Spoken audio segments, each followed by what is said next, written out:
Ay mga amigo, may adlaw na napunta ibag ko yung rescue kay kuan ni. Nari ni siya sa ilalom sa kuan CR.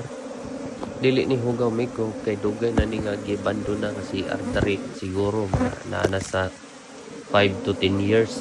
So di arao nakuha na nato ang ubang brood ana.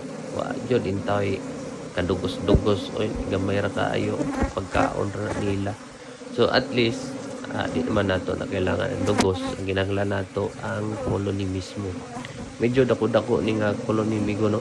So mao din ni ang iyang naong aron makita ninyo no nga makakita po day mo day sa ilalom unsay porma sa bangag sa ilalom sa likwan.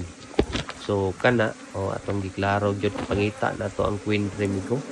Kay ang queen migo mao na ang dapat kuhaon nato kung mag-rescue tao mga ligwan. Og di lang nako ni dugayon, paminawan na lang ninyo unsa kagwapo ang tingog sa ligwan sa ilalom sa ilang balay.